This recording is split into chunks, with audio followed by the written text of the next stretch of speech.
Ladies and gentlemen, boys and girls, and everybody in betwixt, welcome to another live episode of the Cats Chat Cats. I think I said Chats Chat.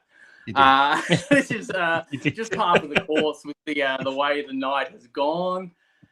We are a slickly oiled machine. Definitely. I am your temporary host, Sam, joined as always by Johnny, but not necessarily, as always, by Ben. How are we, chaps? I'm good. Thank you for having me. It's been good to have some footy back, and I think this might be my second time on the chaps. I think Possibly. Yeah, maybe third if you you include the old what was the like battle royale? Oh, the Dark Lord. Yeah, Yes. this is the draft. Sorry to spoil everyone's illusion. Yes. And so welcome to everybody that's in the live chat, whatever that is, looks like. It's been a night fraught with technical hiccups. We've actually been around for about half an hour. We're only just now joining in. So it's going to be a bit of a loose one. We're recording in an unusual kind of way. Obviously, sans our usual superstar host, Jacob. I guess I've done a general hello, and we've talked about how good it is to have football. But how have your weeks been, gents? And how's your couple of months been, Ben? I don't think I've spoken to you for a couple of months in person. No. I was thinking we haven't had all five of us on a show together. I can't remember when the last time we did it, but no, look, the last couple of months it's been a nice break. I'll say that. Yep. I have missed football. I enjoyed the State of Origin when it was back the other night, and that whet the appetite somewhat, and seeing a bit of the match sim today, admittedly while I was working, just sort of having it on in the background and checking it from time to time. It's good to have footy back, and I think I definitely needed a break at the end of last year, and producing footy content all throughout the week and for about eight months of the year. It takes its toll, but I missed everyone. I missed the Hoops crew, and I missed everyone in the Hoops crew community as well. And it's good to be back and getting into footy again. Definitely is good Good to have the footy back. Really excited that it's not far from beginning either, alongside the F1 season, which also very excited for. But my week's been not too bad. Went over to Echuca on Sunday to see the Riverboats Music Festival. Wife got a photo with Paul Dempsey. She was very happy with that at the end of the day. And then just work and watching the State of Origin. Lovely. And speaking of which, we will get into a brief chat about the State of Origin, but I will give a very quick but super important shout out to our sponsor, Cyril Cook Florist. We're flying loose with no graphics, no pre-recorded editing here. So they're not necessarily getting their money's worth out of this one, but a huge thank you for the ongoing the address, phone number here if you want me to read them out. Oh, well go for it, John. And of course, why it's so important to have the phone number and the address is to use that code. Go Cats.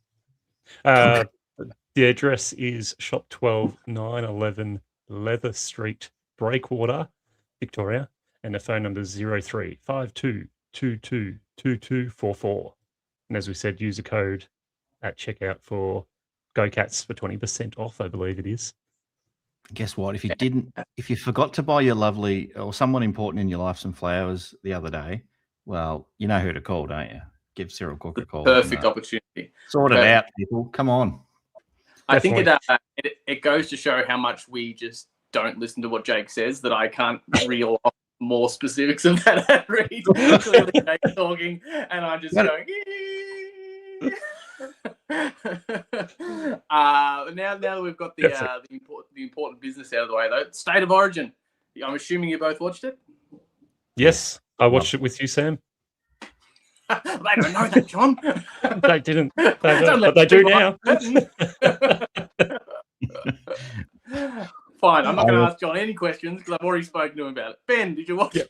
Well, yes. We it was obviously Valentine's Day, so happy Valentine's Day to everyone out there on Saturday night. And Mrs. Hoops and myself, my partner, we went out for dinner beforehand, and we got back maybe just before the bounce and watched the first half downstairs in front of the big screen, and then went to bed and watched the second half and got up and about when Lawson Humphreys just tore the game apart in that second half. It was amazing.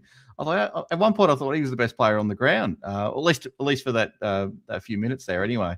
And I think for the most part, all our Geelong boys just played really well. I think maybe Max Holmes disappeared a little bit in the second half, but everyone was great.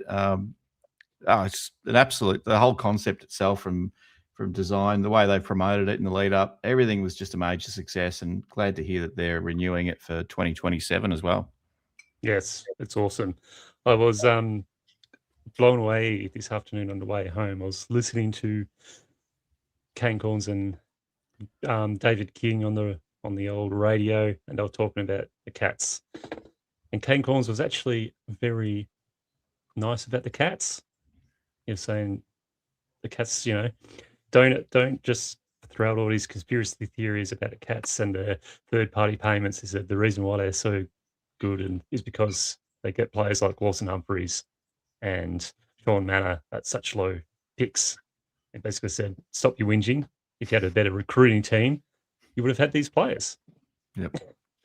But we do, because our recruiting team is better. And Lawson's game was incredible to watch. The whole match was great to watch. Like the absolute superstar power that was on display didn't really disappoint from anyone. Like it was absolutely, it was really fun to watch. Great to see the Cats going about their business as they usually do. Dangerfield was amazing. Bailey Smith was great. Max Holmes was there or thereabouts. He had a few iffy moments. But I reckon out of all the Cats, I think Lawson probably was the best performer out of the Cats. I did love seeing Tommy Stewart back out there again. Jake's not here, someone's got to give Tommy Stewart some love. Absolutely. I thought he started off a bit doing Tom shaky. Stewart thing.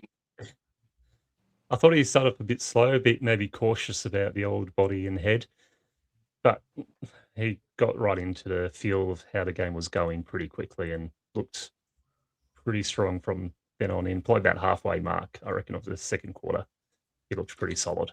Yeah, like he could play at any level, really, doesn't he? Like he just fitted in. Like didn't really matter that it was a state game. He just looked like typical Tom Stewart. And I reckon if it was, he went up another level, even still, not that there's Earth versus Mars or something like that. You still think he'd be amazing again. I reckon we'd smash Mars easily. For sure. I don't rate Elon's ability to put a football team together. I think we'd smash Mars. Absolutely. We have got a question here about Ollie or Polking on, but it's probably more relevant to the old the match sim, which we will get to very shortly, because as far as the State of Origin, Paul has done a review. So if you're looking for a more in-depth coverage of this, be sure to check that out on the channel. As always, Paul goes well into the weeds, deep into the weeds on the analysis and the stats and the performances of all the players that are relevant. So make sure to check that out. I will just say, because Jake felt it relevant, and I'm doing the work to keep Jake's spirit alive in the chat. He felt Nick Dacos was robbed of the medal for the Vics. Did you guys feel the same? I thought it was a bit stiff not to get the best on for the Vics. So I was like, Lockie Ash, what did he do? And I think the whole Discord was saying basically the same thing. Yeah, I thought Nick Dacos looked probably up there as one of the better players. It was weird cheering for players like Nick Dacos and even Cluggage playing with the big V, but it does sort of give you that idea of, they are pretty incredible players when you actually watch them in a different light, not in the light of they're the enemy, they're the bad guys. It's like they're on your team playing with your favorite players. It was quite a surreal feeling. But seeing them play like that they are pretty good players. Got to admit. Yeah, he should have won. Yeah, I thought so. I thought he was pretty stiff, as a lot of the internet seemed to be saying. They're just robbing him of medals just to fuel the memes and keep the AFL relevant in the online. just trolling us at this point. Yeah, I thought Yeah. like I'm not a Nick Dacos supporter throughout the year, but you can't deny how good he is when he plays for the Pies. And I thought he almost looked even more liberated in this scenario. I felt like he looked like he was playing his best, but having fun, like not having fun as in not taking it seriously. But I feel like no disrespect to the Pies. Obviously, they're a great team as well. But probably a few of the players probably benefited from not being like the superstar of the team, not having to carry shoulders. And it was almost like Dacos being in a position not to have the weight of it on his shoulders actually allowed him to put it on his shoulders. He like kind of did carry, and just I thought his confidence and his sort of some of the stuff that he was biting off, you might think he'd second guess when there's something on the line. So I thought he was playing out of his skin, even by his standards. So to not get the medal, I thought was a bit stiff. But these things generally are political in some way. We don't know what the process is, what they were looking for specifically. But yeah, I agree with you guys. The Cats all acquitted themselves pretty well. You both sort of mentioned Holmes was sort of up and down a little bit. I felt like Holmes was probably the victim a little bit of being in a team with a midfield like that. Like I don't think he wasn't let off the chain the way the Cats let him off the chain because of the structure and that. Like it felt a little bit like a regression for Holmes, getting stuck back on that a little bit more, that half back sort of just purely played as a rebound option mostly. And also a couple of times he was in defensive one-on-ones, and I'm like, ugh. I don't know if I ever really, want to see Holmes put in that like, what the hell? situation. Where am I? What am I doing? It's like I was saying to my partner, like it's like Jeremy Cameron playing full back. Like it's not. It's a lot of the, and it's not just Max Holmes. A lot of these players are playing out of position, and I think the good thing that they must have absolutely loved this, that no one was getting a hard tag, because like Dacos probably being the main one, really. Like he's just absolutely getting possession after possession, because if you put a player on him, and then Bailey Smith's going to end up with 40 touches or something like that. So it was just great seeing all the stars out there, just free reign, just free will in it, just going their hardest. And both teams, I mean, the defense wasn't great, because especially WA's defense, they were all over the place. They didn't know if they're Arthur or Martha. They had no structure at all. But gee, when they got the ball, they looked like they were going to score a goal every time. Yeah, that was so quick. But the only like if they had kicked those goals in that fourth quarter from Shai Bolton, Charlie Cameron, I think Cosy Pickett had a shot, and there was another player I can't remember, but there was a few of them in a row. I think it was like 3 or 4 goals in a row that they missed. I feel like if they kicked those, then they probably would have won this game, because they were on fire, they were quick, they were outrunning the Victorians. But I tell you what, when the Vics got back that control, they were just the far superior team in many ways. And I thought it was a very Chris Scott coached game. You could really see the DNA of Chris Scott in the Vics side, which makes sense because they've got so many great kickers that why not use that to your strength? And I thought Western Australia used their strength really well, which was their quick rebounding, counter-attacking, moving it really fast, getting the Vics off balance, which they nearly did. They nearly got the best of the Victorians, but when you got to bury your opponent when you got the chance, and they didn't. But I will say, Toby was good. Turned me into a Western Australia supporter by the end of the game. I was going for WA because of I just can't stand him. I'm sorry. He just rubs me up the wrong way. Always has. Yep. I said some absolutely horrendous things about him in the early days of the pod. We still got that sound clip. What about Butters though? Do you still want Butters to come to Geelong? Because he's a bit of a prick as well. Both of Toby and Butters were causing trouble all night. Yeah, I mean, I'm not someone who would love Butters to come over. Obviously, you'll accept most players. Like Bailey Smith is one that I couldn't stand back when he used to play for the Dogs, and then I sort of really had to like come around to the idea once he was joining in, once we had the news that he was on his way down. And so, you do accept it, but I think Butters isn't someone that's on my list of a personality that I'd love. but I think Toby Green's a cut above the rest. It's probably Toby Green and Lachie Neale for me. They've been the two players in the AFL that I've just never, ever, ever been able to wrap my head around. Yeah. I'm just like, it's nice to be to be proven right, at least in one of those cases. one of those things with Butters. Yeah, I think if he ends up coming to the Cats, absolutely we'll bring him in, embrace him, be part of the Cats, of course, because he's a pretty good player.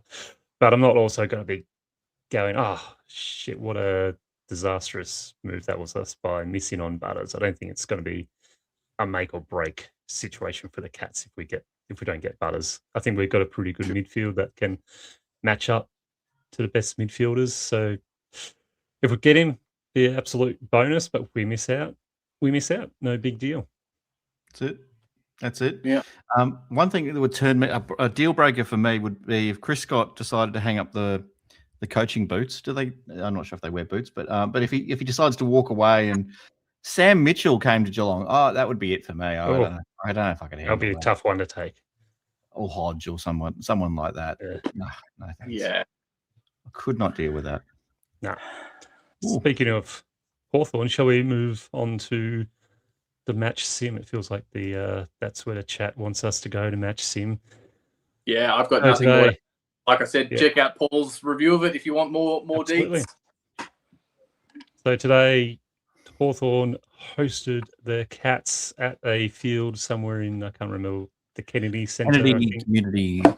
Community Centre. Oh, shithole. Shithole. Not according to the God. I think they were getting paid per mention. Oh, yeah. So there were a few players absent for both teams. For the Hawks, it was Tom Barras, Jack Gunston, Josh Battle, Blake Hardwick, all to the State of Origin, while Jack Ginnivan, Will Day, Cam Now, I think that's how you say, I don't know, Will McGabe, Matt Leary, Cody Anderon, Jack Dalton, and James Belanke, Matt Hill, and Jamie Ura Henry. They were missing for the Hawks. And for the Cats, it was Dangerfield, Bailey Smith, Max Holmes, Tom Stewart, Lawson Humphreys to State of Origin, while Reece Stanley, Jeremy Cameron, Toby Conway, Sean Manor, Jake Kolajasny, Tyson Stengel, Jack Martin, Jesse Mellor, Harley Barker, Keaton Matofia Forbes, Zach Guthrie, Mark Blixes, and Tanner Bruin were all missing for the Cats. In terms of the score, the Hawks, they scored 16-15, 111 to the Cats, 14-10, 94. Obviously, lads, a lot of Cats missing for this one, a few Hawks missing for them as well. But the Hawks just got the better of the Cats in a match sim, so it doesn't really make much difference. But I unfortunately wasn't able to watch it. But what were your takeaways from this game with a lot of new faces and young players playing for the Cats?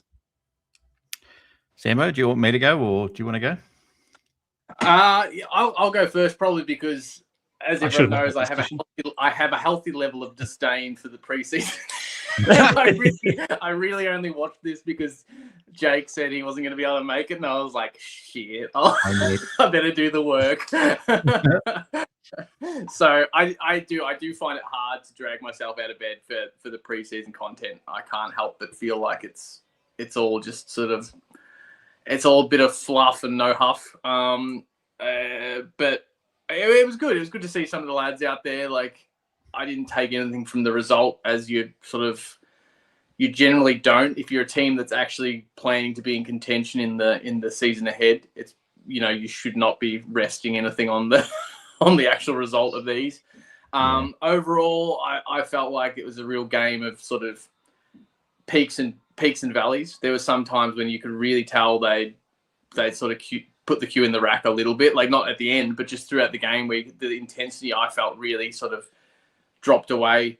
Again, as to be expected from these things, you don't want people going out there and giving themselves a hamstring or a concussion in a match sim. But when it was good, like when the aggression was on and they were sort of like the adrenaline got the better of them, it was nice to see the Cats in flight again. Some of the youngsters were, acquitting themselves pretty well.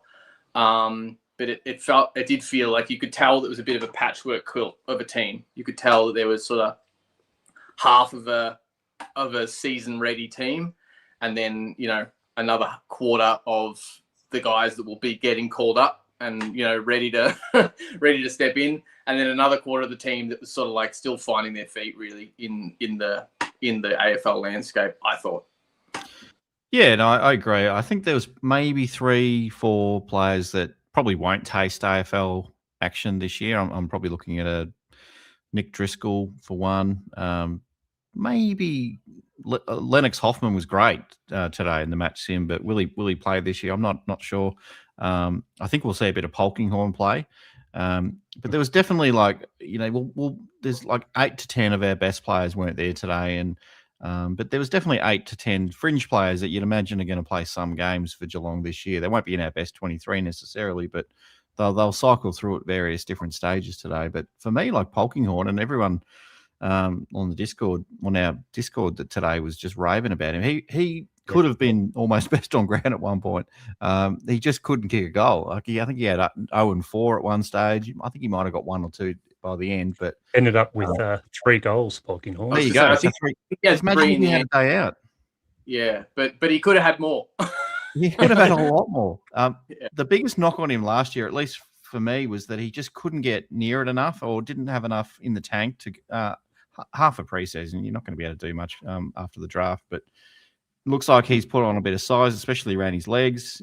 He's got a feel for the game a little bit more, and the way Geelong plays. I expect we'll see him pretty early this year, and maybe get 2 to 6 games out of him for the year. And even I wouldn't be surprised if we saw him in opening round, to be honest. Without Stengel, possibly not Jeremy Cameron as well. We need someone up forward, and it's probably a good time to debut someone, really. It is an interesting one though. Like, I don't know if this is where you're about to lead us, John, but that leads us well into like what we saw from the forward line as a whole. Did you have anything you wanted to bring up there, John, or should we just sort of launch into?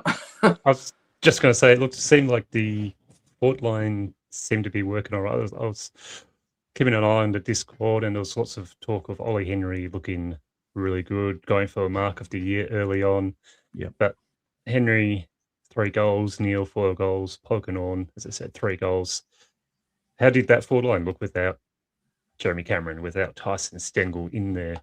And but yet, how did Ollie Henry look in this pre-season match sim? Is he going to have a big year, like I'm hoping?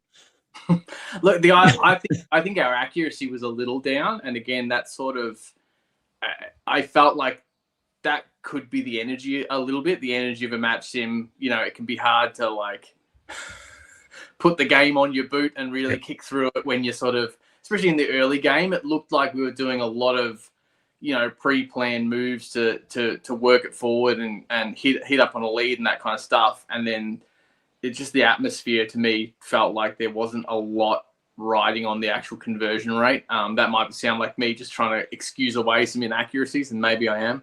But yeah, we were a little inaccurate, but I thought the way we operated was surprisingly good, considering no Stengel, no Jeremy Cameron. And again, we're only recent memory away from a Tom Hawkins. Do you know what I mean? Like, I still think we need to look at our team as missing a Tom Hawkins. It's not like it's 5 years ago that he retired. No. So that's it kind of surprised me again, seeing it and going, oh yeah, I just kind of still in the back of my mind, in my subconscious, I think Tom Hawkins will be there running out for the match sim. I was quite impressed. Like Polkinghorne got a lot of love from the commentary team too, and they made the call at one point where they were like, on the drive home, or people listening in or whatever, he's going to be the guy in their little black book. He's going to be the guy they're going to go, oh, he's the Smoky. We'll see him. And I think that's true, but I think that sort of overshadowed Ollie Henry and even more so Shannon Neal. Like for Neal to kick 4, and I thought Neal looked really strong and really like dominant in the way he like roamed back and took a couple of marks down the ground, up around the ground as well. Yeah, it's funny. I don't know. I feel like Polkinghorne got a lot of love, and then it sort of fell down to probably Henry was the next one, and no one sort of talked about Neil, who kicked 4, and made it look easy too. Like, it didn't look like he was. That would be the difference. I say Neil looked like he was playing a match sim and having a good time, whereas I felt like Polkinghorne and Henry were both like, "This is us. Get us in the team. Look what we can do." I don't know. Did you feel the same, Ben? I felt like they were sort of like, Henry in particular for me looked like he was trying to play out of his skin and did very well, but it felt very, very like, woo. Like Henry, I mean, Ollie Henry's, I wouldn't say playing for his life, but he clearly sort of was out of favour last year, and he's putting his best foot forward at the moment.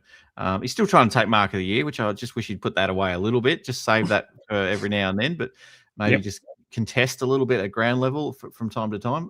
But he was great. Like, he looks a lot stronger over the ball as well. He wasn't shirking the contest, which sometimes he sort of avoids a little bit. Just feels like he's holding his space a lot more now, which I liked. I don't know whether he'll necessarily be back in favour straight away, but I think it'll be a battle between him and Polkinghorne. Will get some games as well, and I know we'll focus on Ollie Henry for a moment, but he did some terrific things, and he could have been a bit like Polkinghorne as well. He could have been a lot more as well, because he missed a couple too, and but he just looks great. He just looked fantastic through I think he was playing high forward at one stage as well. Who else was there? I'm just trying. Mitch Nevitt was one. I know no one's asked it in the chat yet, but I have to get it out there. Oh my God, Mitch Nevitt, you're driving me nuts. I know it. I was making a joke about it in the Discord, like, nah, his paper stamped. He's done. He's dead to me. It was like 10 minutes into the first quarter, and I matched him in 35-degree heat. But I'm like, nah, he's dropped a mark. He's done. I'm over it. I can't handle it anymore. Paul won't be happy with that, but look, he feels like he's still got a long way to go, Mitch Nevitt. I just don't. From what I saw last year, I know injuries and form and whatnot, but I don't know. I feel like he's probably behind the pecking order on a couple, and I was hoping to just blow us away today, and I just maybe I'm having unrealistic expectations for the guy, but hopefully in the game next week against Carlton, I think it's a Wednesday afternoon, or Wednesday evening. Yeah, Wednesday evening. Yeah. What about you, John? What did you think? Yeah, good. I think, as I said, I wasn't able to watch it, but I think the what you guys said summed it up nicely. The young players playing well, some fringe players getting their hands on it. Mitch Nevitt needs a bit more work. I think overall, it seems like the Chat Cats will be pretty happy with how things went. On another note, how did the new recruit, the ex-Hawthorn player, James Worpel, go? Jackie, I was about to make the same call as Jackie there. Never a middling player. Ben's put the word on him now. Ben's favourite word. Nevitt's going to be in the ones all year. Yep. But no, I mean, I'm there with you, Ben, on Nevitt. It's just consistency. That's all. I'll move on to what Johnny's talked about, but Nevitt, I think, has quite a high ceiling. Like, some of the stuff he did even today, he could pull off some really strong marks, perler kicks, and I thought his second efforts as well, like his sort of hassle for it, could be really strong. And he has these moments where he does 3 things in a row. He'll chase someone and get a hold of the ball free or whatever it is, and then do a beautiful kick, and then move on to like do the 1-2 after his kick, and he'll just fluff an easy mark. It's like it's always like two or three steps forward of like, oh, here he goes, and then he just does something that's just a little bit like, yeah, you just can't be doing that at that level, I suppose. So it's consistency. It's not necessarily the ability or his ceiling that he could reach. It's just that he can't sort of maintain any degree of consistency across a match, let alone across a season. It's not like he has good games and bad games. It's like he's got good 5 minutes and bad 5 minutes. It's probably fair to say that, and I think if any of us have played team sport, when you're in a bad team, you tend to play you don't play your best as well as an individual. And I feel like Geelong, obviously Geelong not rolling out their best team. There's some players that'll play better in a good team. So I think when it's when you see a player go back to the VFL, for example, that's probably the best case example. They might look great at AFL level, but they go back and they just can't get their hands on it because the delivery's not the same, the connections are different, the teammates don't know where they're going, they're all over the place. And I think maybe Nevitt, we're probably judging him too harshly, but yeah, he just dropped one.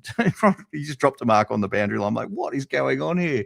You've got the best. You got some of the best hands in the game, and that's Paul talks about you having this vice-like grip, and you just let one slip through your fingers. It's probably because he's covered in the sun cream and all that sort of stuff. Yeah, probably. Yeah. And the sun was in his face. Did you have specific recruits you were going to throw out, Johnny, or just in general? Main one was just James Warple, and got a question. A set 94. What does Warple actually add to the team? Bit of scum. Yeah, look, TBC for me. Like, I don't have anything against him being in the side. But I also didn't have, like, when we picked him up, I didn't have I see he'll go here and do this, and like I didn't see the vision. And I wouldn't say I saw anything today that made me move the needle either way. I wasn't like drop him, but I also wasn't like, oh, okay, this is what he's here for. Yeah, I agree. I wasn't a pitch in a tent watching him run around out there today, but it's going to be okay. I was pretty harsh on Isaac Smith when he came to Geelong too, probably because of where he came from, but I also honestly just felt like, what's he really going to offer? And then he proved everyone wrong within a couple of games, didn't he? Kicking a match winner and all that. So I think just with Warple, it maybe feels a little bit different because he just feels so similar to a few other types at Geelong. He feels like, we've got a Tom Atkins, we've got a Tanner Bruin, and now we've got a Warple as well. So I think he's going to play a lot of footy for the Cats this year. But if everyone's fit at the end of the year, I don't necessarily know if he'll be best 23 if we've got everyone available. I just, at the moment, it's a luxury to have a bit of extra depth, but we might spend 10 weeks trying to figure out what the best combination is, really. Yeah, I think it's going to take a few weeks for him to really work out what he's best at playing in his side. It's a whole new side. And I think it's going to take that time as well for everyone else to really get used to the idea of James Warple in this Cat side. Thanks, Shadu. Good on you, Shadu. Always doing the right stuff. Yeah, it's going to be interesting to see what we do with James Warple, because as you said, Ben, we've got so many similar players. It could just be they're going to rotate them a bit more, but you don't really want to rotate Tom Atkins out of that midfield too much because he's such an important role. Dangerfield's one of those obvious ones that you might want to rest, but he's playing forward now, so it doesn't really make sense there. So maybe it's just a pure wanted to come to the Cats, let's pick him up as a bit of depth. Is he playing forward? He's lost a lot of weight. He's lost weight. So is that because he's playing midfield again? It didn't work. I don't know. Who knows? Maybe he's playing off that fifth seat. Yeah, next to the fourth seat. Yeah. Yeah, exactly. I was pissing myself laughing last week when you said that. I was couldn't help myself. It did the rounds, and I even heard about it without being here. So that's it's living in legend. Is that quip? Which, speaking of, is he playing forward? Is he playing midfield? I don't know if it's evident to you, Johnny, in the having not watched it and like just reading what's there. But given that Warple was in, it sort of shocked me a little bit. Sorry, I just wanted to pause and give a moment for that. That you flashed that up very, very quickly there. Let's give it the time it's due. Absolutely. Isn't it true? He's talking about the lighting, probably, and the. No, I'm sure he's talking about the literal glow up. We'll have a Patreon only skincare and posted by Ben and Jake video from Ben, where he'll talk us through how he had his off season glow up. Considering Warple was in, I was a little shocked that we didn't see people necessarily rolled out of like off ball as much. We saw more people rolled on ball, which I don't know. It surprised me a little bit, Ben, to go, we've got an extra guy that I would have thought would have been getting a lot of practice and time on ball. And instead we also saw Dempsey and Myers probably ticking off more minutes on ball than I don't know, definitely as far as Dempsey goes, more than I've ever seen him do. So yeah, what were your thoughts? I keep thinking. I mean, I grew up watching football in the days where you had 4 guys in the middle, 4 or 5 guys in the middle, and you had your flanks and you had your forwards and your backs and all that sort of stuff. But you got to think about midfield's, I think, a little bit differently these days. It's and now with the 5 people on the bench as well, it completely changes football, really, in my mind. It's like 12 midfielders really, and any kind of combination. I think it's more about not so much the where you sort of start, but it's the role that you play. And so, you got your insides and your outside players, and your defensive minded types and your offensive minded types, and that can change throughout the year as well, and injuries and will dictate sort of who you pick. But for me, personally, I think Danger's going to sort of go through. I think Paul was probably leaning this way too in one of his videos. I think he might correct me here, but I think he was saying Danger's probably going to get out of the forward line and probably spend most of his time in spurts through that midfield. I don't know how much game time. That'll be the challenge. And I'm interested in your thoughts on this too, John. With that, especially you're the fifth seat expert. How are they going to use someone like a Dangerfield in terms of time on ground when you can't necessarily send him off for a kebab at 3/4 time anymore? You've actually got to use that bench spot, unless you're 100 points in front and go your hardest. Do whatever you want. Have a chup. And talk to the kids and stuff. But what do you reckon, John? How are they going to use Danger?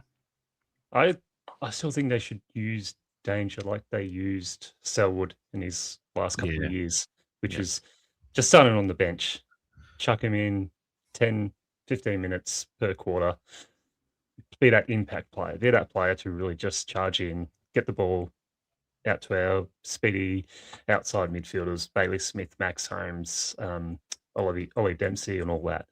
Then bring him off.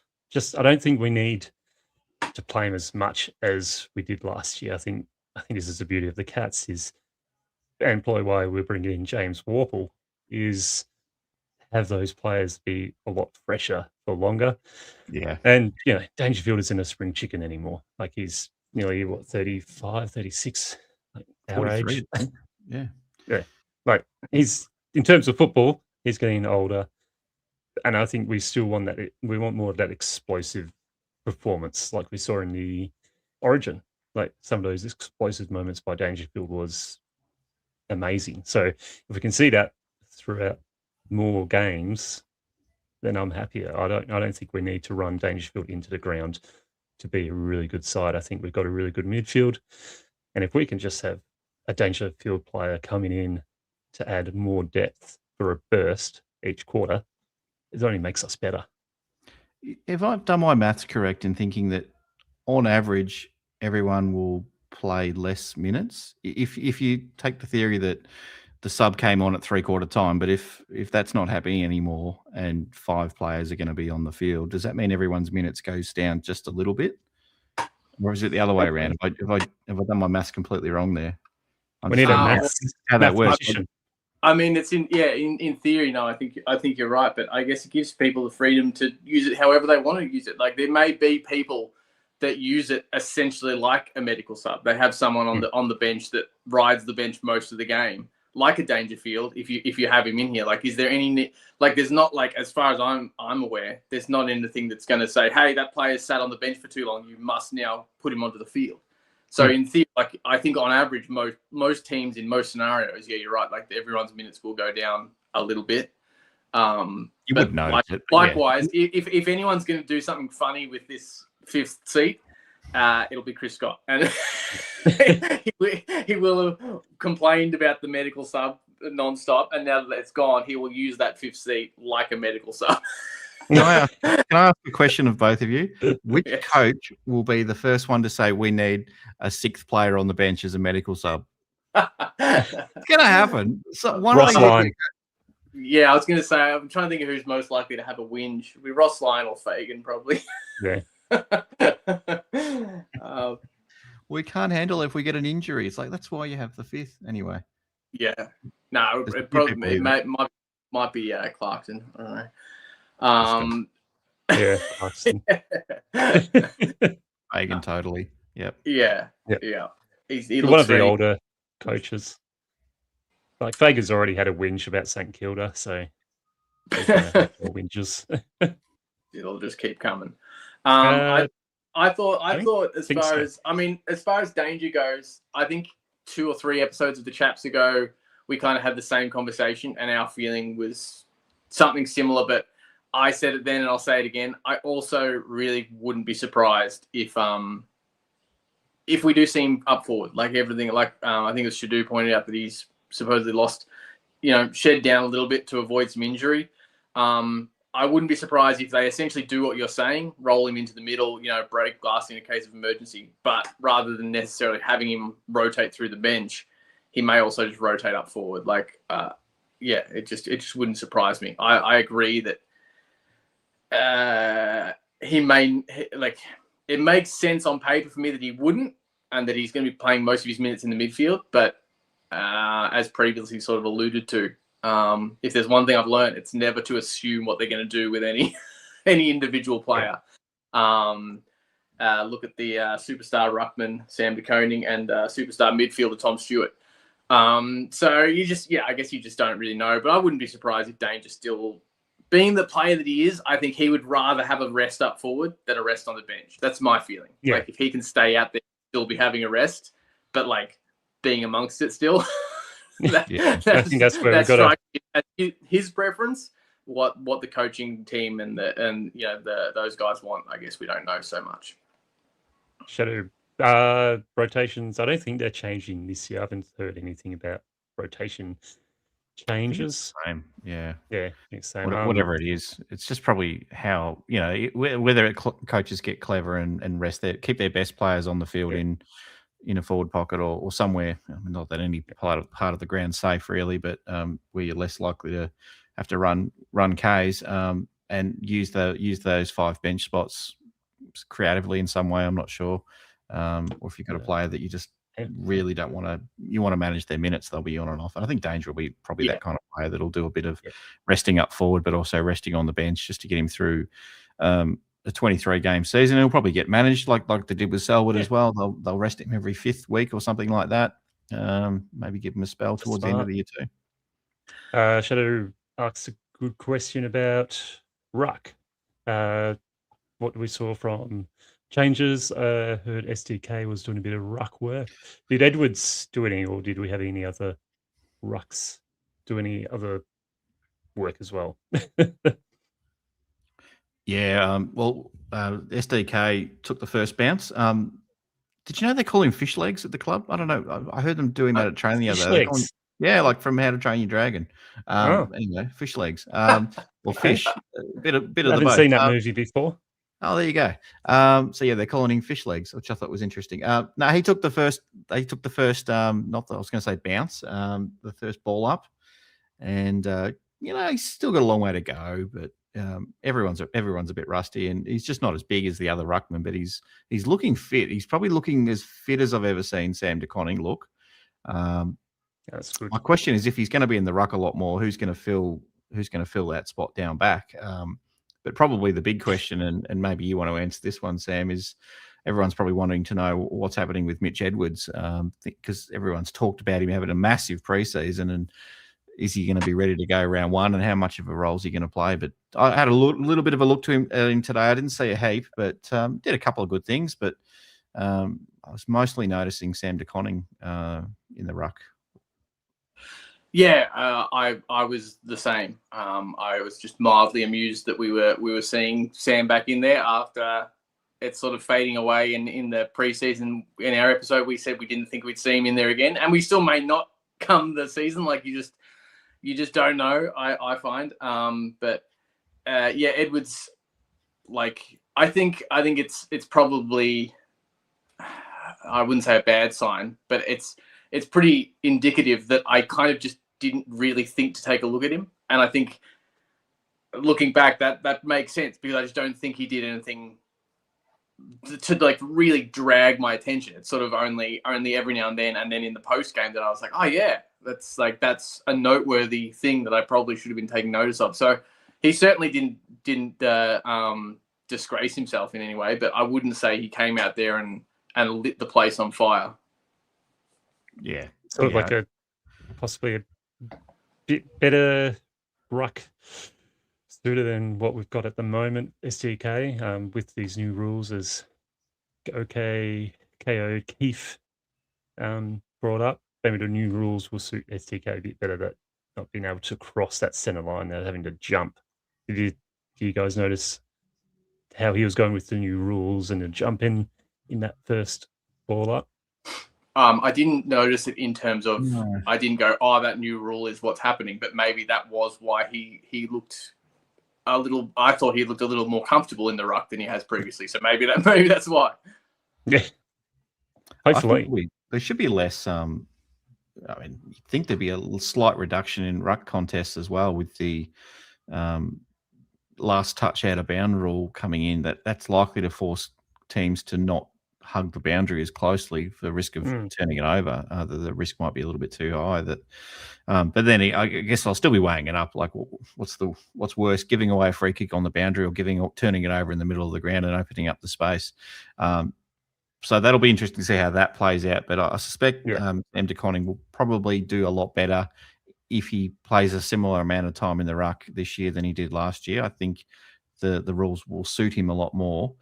He's not going to be a top 3 ruckman in the comp. But does Geelong do we need him to be? Like, did we need Stanley to be that in 2022 and last year as well? We didn't really need him to be that. We just need him to be good enough. But it's you rob Peter to play Paul a bit, don't you? You take him out of the defence, and how do you plug that? Yeah, we just need a ruckman to come in to tell Reece Stanley that he can go off and die, like Tony Stark. Yeah. I suspect we're still going to see a lot of Reece Stanley. Obviously the other one is no Blixarves either. Like, I think that's he obviously will be another player that you'll see pinching in the ruck. I think the ruck will continue to be a bit of a patchwork quilt for the Geelong Cats as it has been for I don't know how many years at this point. Have we been limping along with 6 different ruckmen? Doesn't seem to matter though, does it? We still do reasonably well without it. Not I was in no way sort of looking into a crystal ball about it, but I remember, I don't know, 5 years ago on the pod, me kind of going, I think we're okay. Like, it was when we did the AFL Live, when Footy Live had us on, Johnny, and as our and they really wanted to hang shit on Stanley. And I said even that far back, and I still think it stands. I just don't think the ruck, like a huge beanpole dominant ruck, is the same sort of. It's not a qualifier for a dominant team anymore. And I think the Cats just prove that every year. And yet people still ask the question, how are they going to go this year with it? And it's like, well, the same way they went last year, which is, it's not going to look like every other team. It's not going to look like the teams that have a Max Gawn or whatever, but you can't just plug and play a Max Gawn from it just doesn't, what are your chances of doing that? So I think we've done such a good job at piecing that together, the ruck position, and then form our defensive clearance work, like our defensive work around the ruck contest has, I think, only improved pretty much year on year. We've got better at turning that a ruck loss into a Cats clearance. Like, I just think we're getting better and better at that.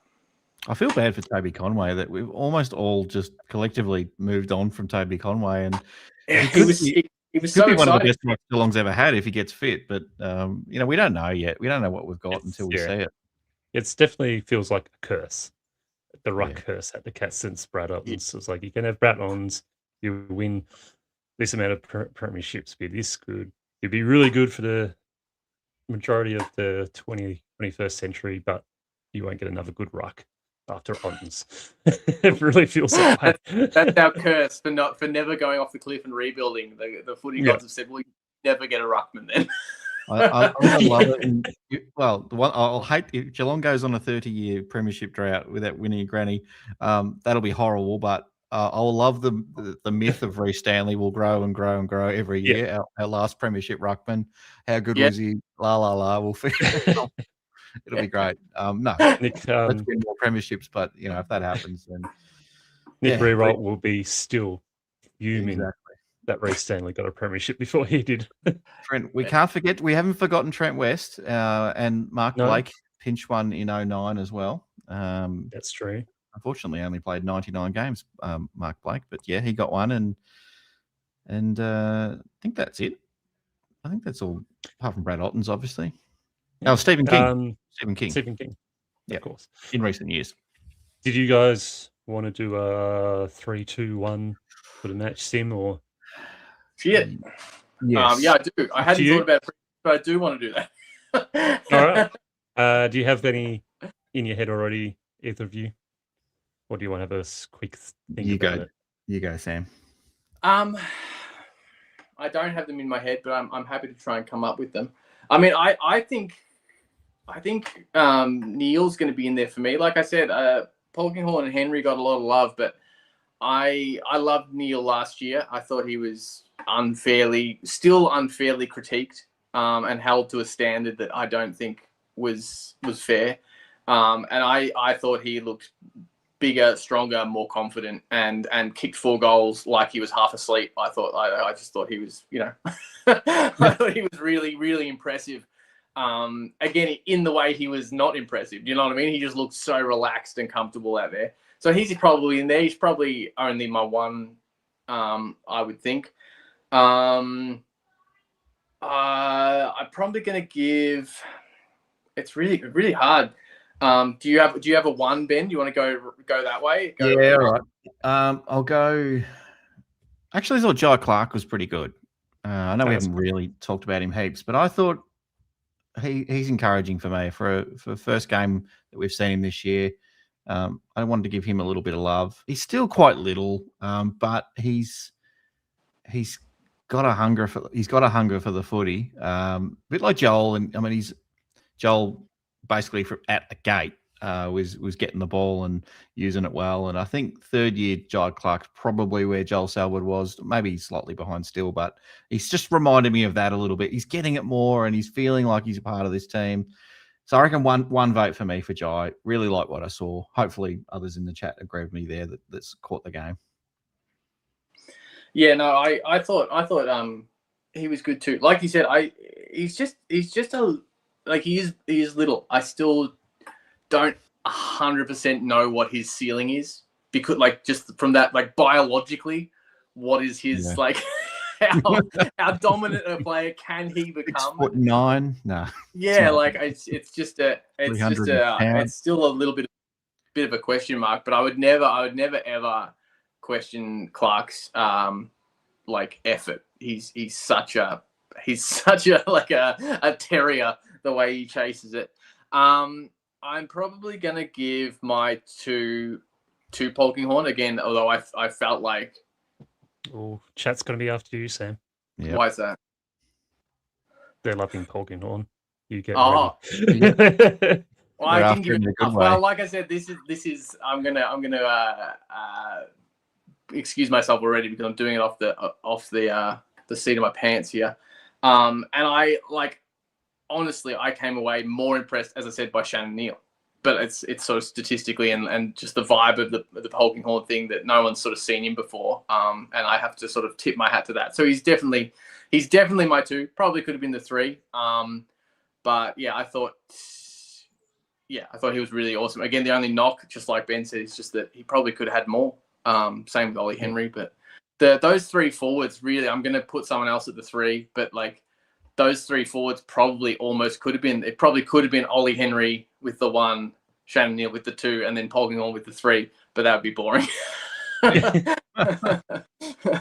Just because they stood in a day where it was a match sim, they were the three that were just kind of tried to light it up, I suppose. Yes. Your two, Ben.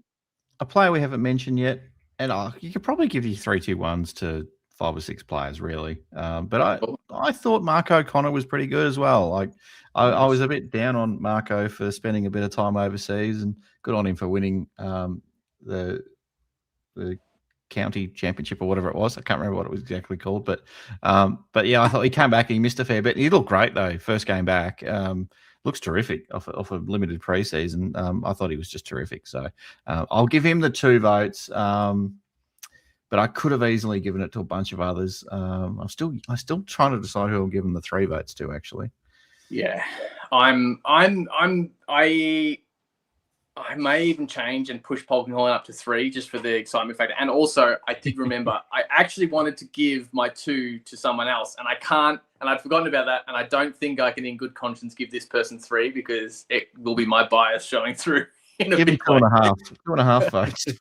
So I'm giving my 2 to Tom Atkins. I don't think he was like. Nice. I don't think he was there in like classic. I haven't got stats in front of me. I don't know that he had like a statistical just like weight of, oh my god, he got near it so much. But he was like, I think it was Tom Stewart for Jake. That was Jake's re-sexual awakening into the AFL season.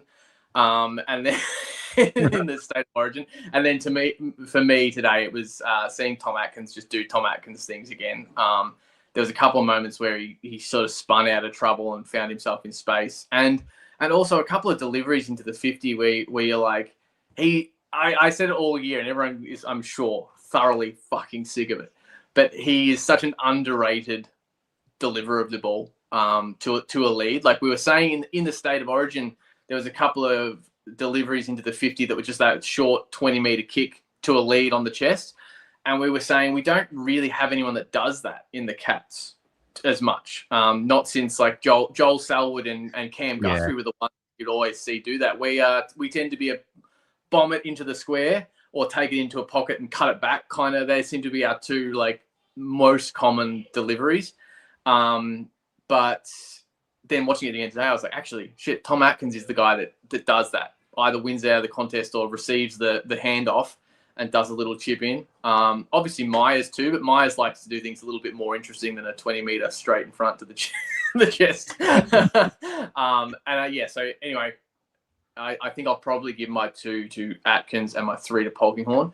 But I would have loved, honestly, to put Myers and Dempsey in there as well. I thought those 2 looked really electric. I think they just got... I don't have their time on ground, but they felt a little managed to me. Both Dempsey and Myers felt like they were rolled on ball and had these really intense spurts where you were just like, oh, they're everywhere. And then you sort of wouldn't hear from them again. Yeah, it's interesting, isn't it? I'm going to give my 3 votes to Brad Close. No, just joking. I just thought get a rise out of the cat. Leave Brad alone. Leave my boy Brad Close alone. Yeah, leave Brady alone. Leave him alone. Look, honourable mentions before I get to my 3. Lennox Hoffman did some really good things. He will play some footy this year. I think he's got something, and I think we'll see him this year. I think if we don't see him, it's probably curtains, but I think the coaches will want to see what he's capable of at the highest level. It's another shout out, Ollie Wiltshire as well. I thought he did some really good things. I mean, you've mentioned Atkins, and Grine. I won't mention them as well. And I had one more shout out for. Lost it. No, I've lost it. That's all right. I'm going to give my 3 to Shannon Neal. I've liked everything I've seen from Shannon over summer at training. He looks great. I kicked 44 goals last year or thereabouts. I think he'll probably kick a little bit more than that this year, but I think the biggest improvement will come from his work up and down the ground, his confidence, his poise. I think I saw a lot of that today. I saw a lot of signs where he didn't seem rushed. He just felt like he owned the space a lot more. You probably still lose a lot of those one-on-one contests. Like he's not going to play Harris Andrews 23 times this year. It's not going to happen, but there'll be some opponents that he just doesn't go as well against. But I think overall, I think you're going to see a lot more improvement from him. It feels a bit like it's not the same as Tom Hawkins. Please don't feel like I'm comparing the 2, but they're his improvement seems to be on the same trajectory as Tom, where Tom was just a bit all over the place. He was just a supremely talented young footy player, a hulk of a man. You could think he could be anything, and then occasionally bob up and kick 4 goals and dominate, and then he'd just disappear again. And that seems to have been Shannon's sort of journey over the last few years as well. But then all of a sudden, Tom just said, "No, this is my team.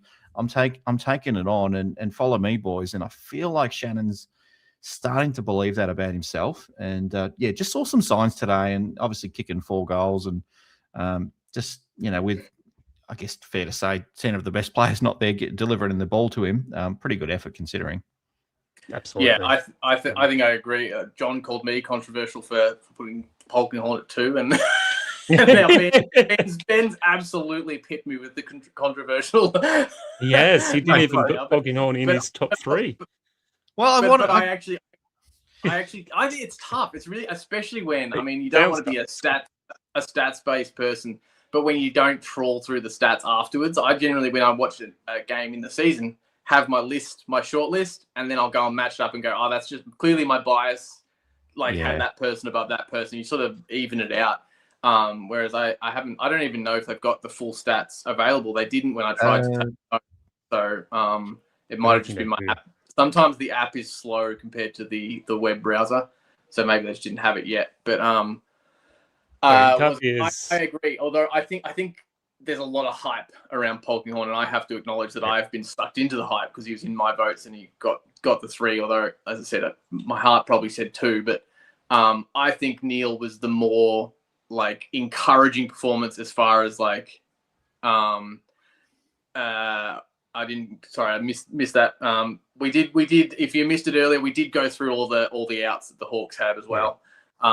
We did make sure we did the due diligence to list. Although I will say that for once the commentary seemed to be making the excuses for us all day. I didn't hear them really mention the Hawks missing players as much, whereas they did seem to keep saying half of the Cats only fielding about half of the team that ran out for the grand final. They just kept saying that over and over and over again, I thought. But yeah, obviously, I think it was horses for courses, really, as far as some of the stars that were out for both sides. Do you know what the commentator said too?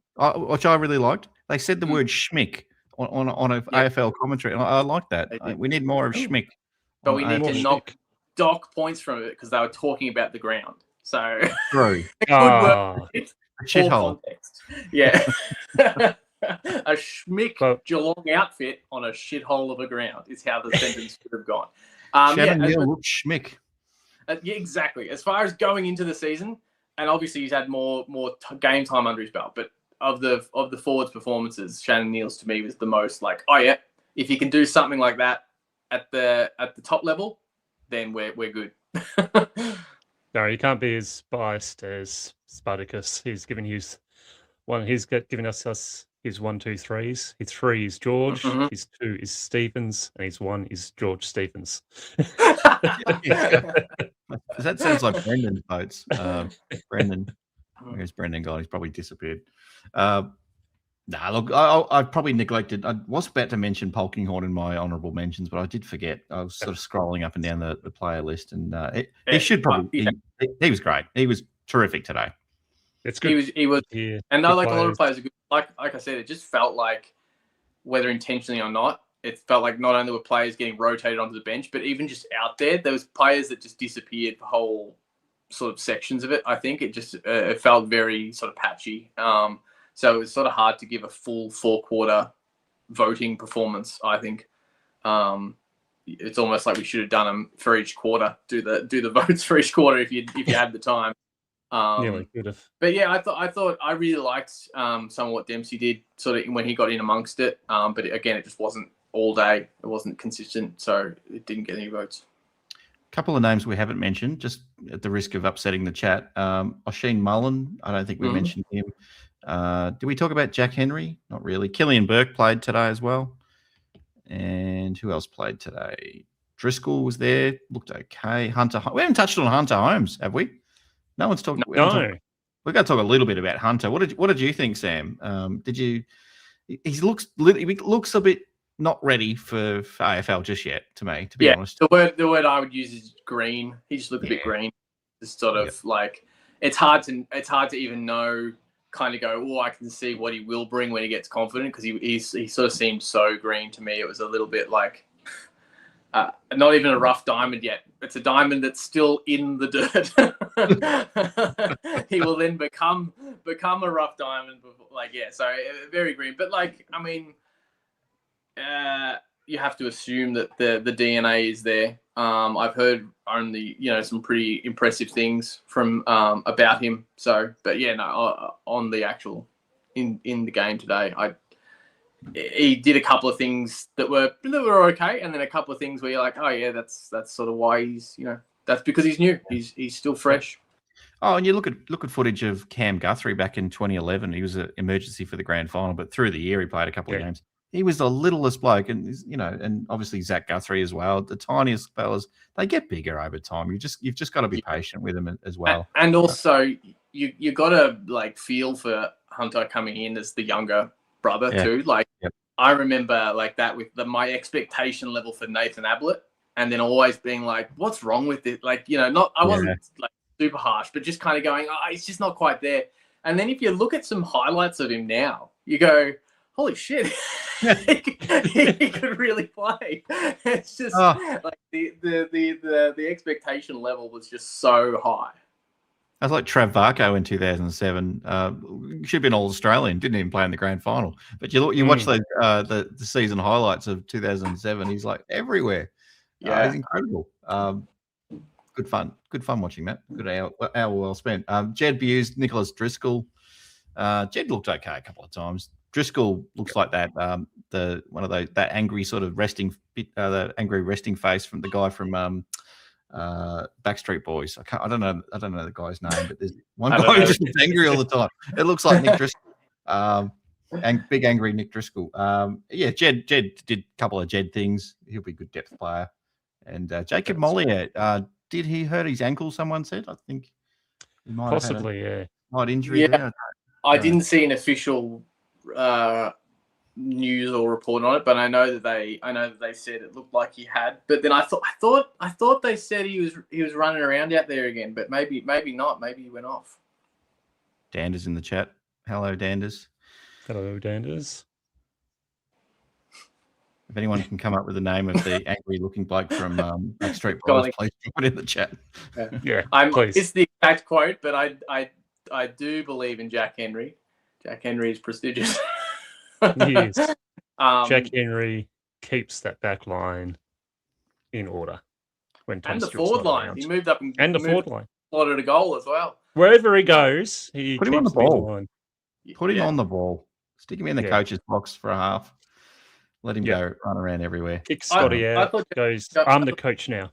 Yeah. I thought Jack Henry did look really good. Jack Henry's a player that forever doesn't get mentioned by me, because I feel like people only mentioned him to hate on him, and I always forget to mention him because I find him so consistent and so good. I feel like he always does what I expect of him, and so it's never sort of factors in my overall summary of the game. But I thought he looked really good. I thought he looked pretty strong. There was a couple of times when some Hawks players thought they could shove him off it, and it was great to see him just look completely unfazed by their attempts to shake him off.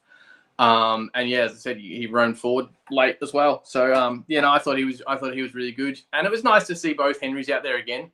There is there is a bit of a family connection for me and Jake. Our parents were friends with Jack and Ollie's parents. So there is this bit of thing where we never knew, Jake and I never knew them well, the kids, but when there's only one of them out there is this I can't help but really feel sorry for the other one, going oh no, his brother's leaving him behind. But so it was nice to see both Henrys out there. I've got a connection too. Apparently the Henry boys buy eggs off my daughter's grandparents. There you go. That's a round one. There you go. Anyway, there you go. Did we forget to mention anyone? I feel like we've covered everyone. Oh, one more thing I'll say about Polkinghorne, which doesn't relate to today, but we were just talking about Jack Henry. I did see him at training on Friday. He absolutely crunched Jack Henry in a tackle, and I loved it. It was right in front of me on the boundary. He smashed him, and I was like, "Whoa, he's gotten big." And it's pretty hard to take down Jack Henry's a big man when you see him up close. But Polkinghorne just pile drived him. I loved it. And then he got up and got the ball as well. So that's why I'm big on Polkinghorne. I was big on him last year, and I was hoping he'd get a game, but he didn't. But I'm very, very big on him this year. Can I ask a question? Can I ask Sorry. a question that's going to make me look like an absolute idiot, or at best I'm gullible? Did Tanner Bruin play? No. Okay. No, he got in. There's an article here, and it's clearly just some AI thing because the top thing goes like, standout players, and Tanner Bruin's mentioned in it, and I was like, did I just not at all see Tanner Bruin, or am I gullible and I'm believing an article that has no idea what? Okay, cool, that's right then. I would rather be gullible than blind, so it's right. Nah, little sniffle, but Guthrie.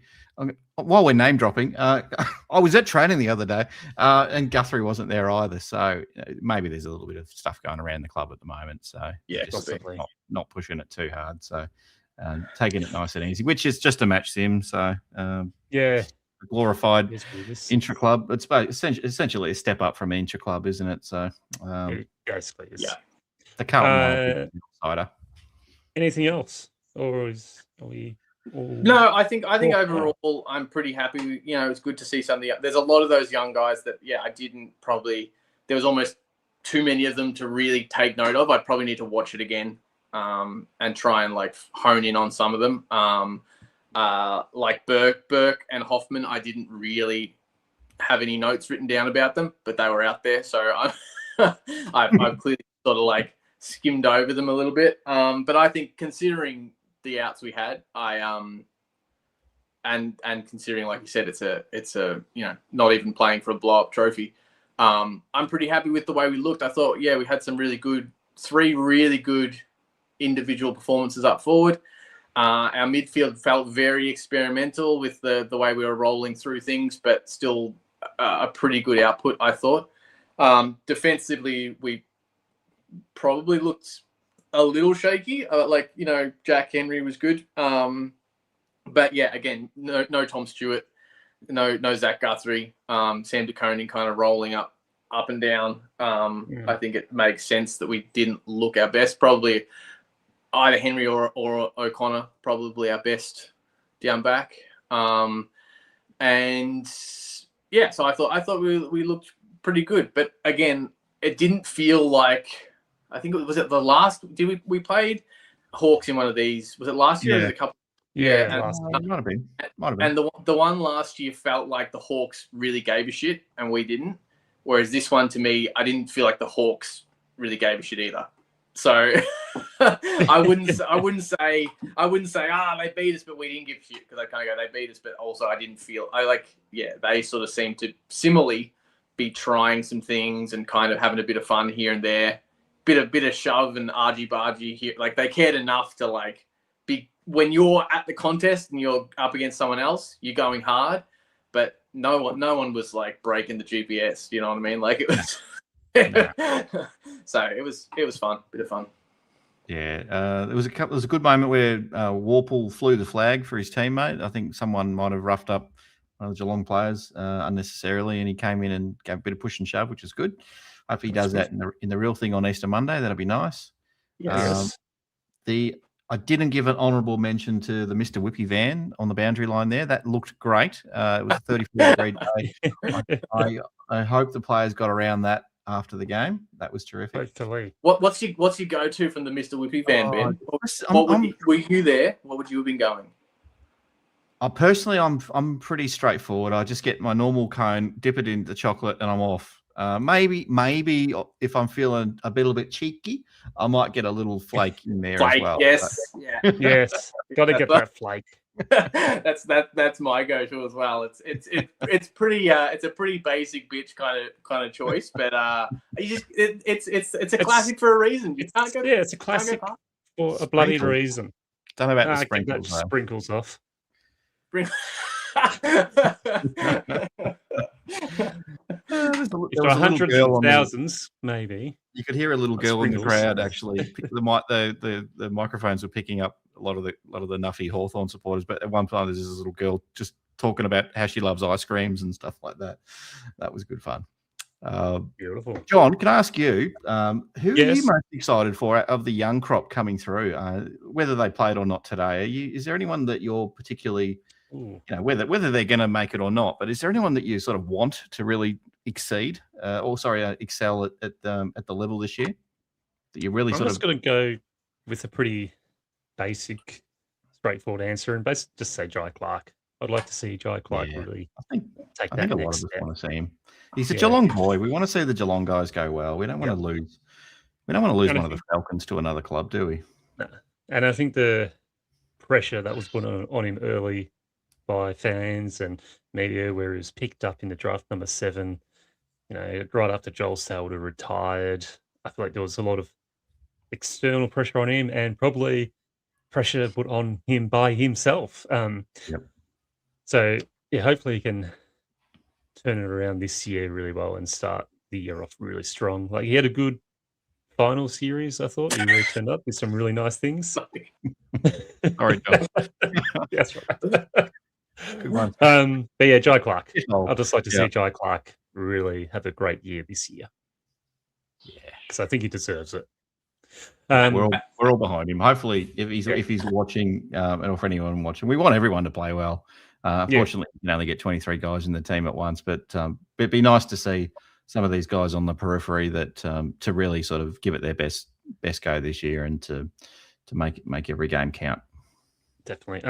Anything else before we wrap this up? I will say, as far as the Schmick ground, they keep going on about being a shithole. I reckon about 3 or 4 times, at least once a quarter, they mentioned that now the dimensions of this ground are exactly the same as at Marvel Stadium, and they were just like, "Oh, this is just so impressive." And I was sitting there going, "Great, they got a fucking tape measure. That's amazing." Like, I'm so happy for them to be able to do. It wasn't anything it wasn't anything about the facilities or the quality of the turf or anything like that. It was just like, this is the same dimensions as Marvel Stadium's ground. Wow. Yeah. Fantastic. Amazing what you can do these days. I wonder if they needed to use AI for that. Yeah. There was a social media thing. Bailey Smith posted a video of him asking Bruce McAvaney to give the middle finger, do the bird, and Bruce just ran over to him and told him off, and that was good. I don't know if you saw that one. No, I missed it. Just dropped today. I missed most things. He's like, "Hey, Bruce, give us a bird." And he's like, "Oh, I'm not giving you the bird. You haven't given me anything." And he nearly falls over the step when he's running over, tripping over camera. Mitch Cleary's just laughing his head off. It was hilarious. It was good old Bailey Smith. Good entertainment, eh? Yeah, definitely. But it's good to have the boys back.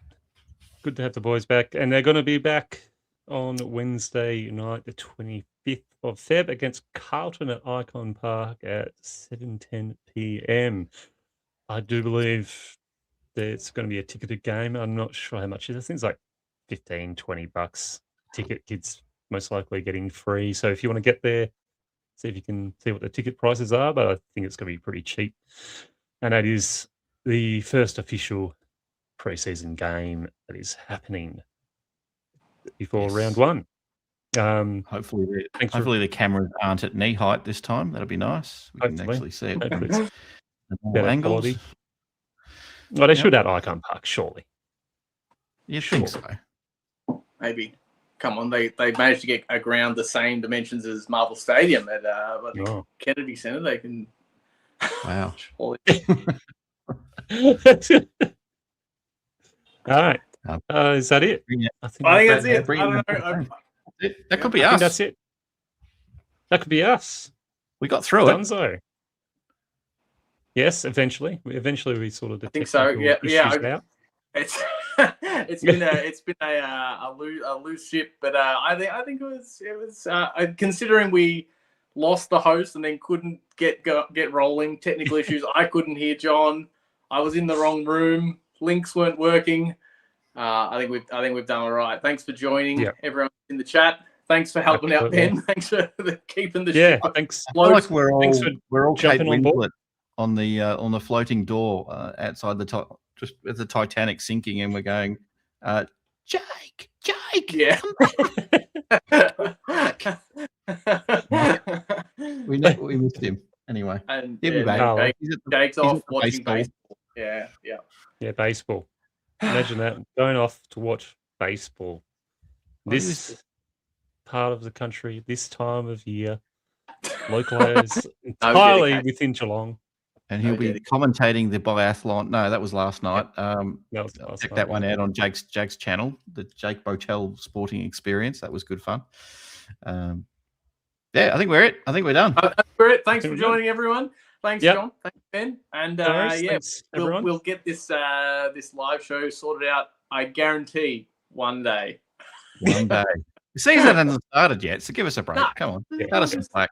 It's all just fun. Cut us some slack. It's all just fun. It's pre-season. It's a match sim Match sim. live stream. Yeah, we're It's not a even live sim. trying at this point. We don't even care that it didn't work. All right, We've had our Mitch fine. Nevitt moments, and we've had our Shannon Neal moments. Yeah. Absolutely. It's been a big spag.